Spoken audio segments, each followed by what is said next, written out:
হ্যাঁ ভালো আছে। কি দরকার? বলছি আপনার বোধহয় কিছু টাকার প্রয়োজন মনে হচ্ছে। হ্যাঁ। তাও কত টাকার প্রয়োজন? কি সমস্যা আপনার? আপনাকে কেন বলতে যাব? আরে বাবা বলুনই না, আমি কিছু হেল্প করতে পারি আপনাকে, বলুন। 2000 টাকা। 2000 টাকা মাত্র? আপনাকে আমি 10,000 টাকা দিতে পারি, কিন্তু একটা শর্ত আছে। 10,000?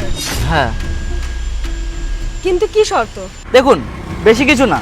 এই যে সবজিগুলো আপনি দেখতে পাচ্ছেন, এই সবজিগুলোর মধ্যে মাত্র 200 টাকার সবজি আপনাকে বিক্রি করতে হবে, কিন্তু 2 ঘন্টার মধ্যে। আর যদি সেটা আপনি পারেন, সঙ্গে সঙ্গে ক্যাশ আপনি পেয়ে যাবেন পুরো 10,000 টাকা। 10,000 টাকা?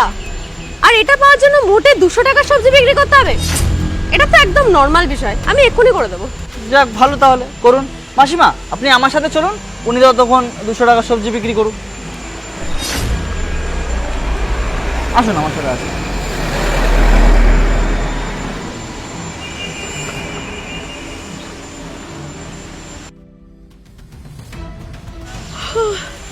এই 1 ঘন্টা হয়ে গেল, এখনো কোনো কাস্টমার নেই। হ্যাঁ ভালো লাগে না।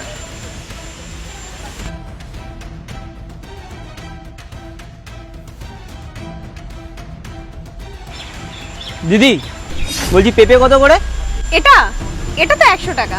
এটা 100 টাকা? আপনি হয়তো ব্যবসা নতুন করছেন, এটা 100 টাকা দামই না, এটার মূল্যটা আমি দিচ্ছি। এই যে এটার আসল দাম। চললাম আমি। আরে এটার দাম 100 টাকা। ও দাদা শুনে যান, চলে গেল। ধ্যাৎ, মোটে 50 টাকা উঠলো। 2 ঘন্টা তো হতেই যাচ্ছে প্রায়, আমার তো 200 টাকা তো তোলা হলো না। তার মানে মা এত কষ্ট করে সারাটা দিন রোদের মধ্যে এইসব বিক্রি করে মোটে এই কয়েকটা টাকা কামায়, আর আমার এটা করা একদম উচিত হয়নি। হলো ব্যবসা আপনার? না দাদা, 200 টাকা তো হয়নি, কিন্তু 50 টাকা মোটে হয়েছে। ও আচ্ছা,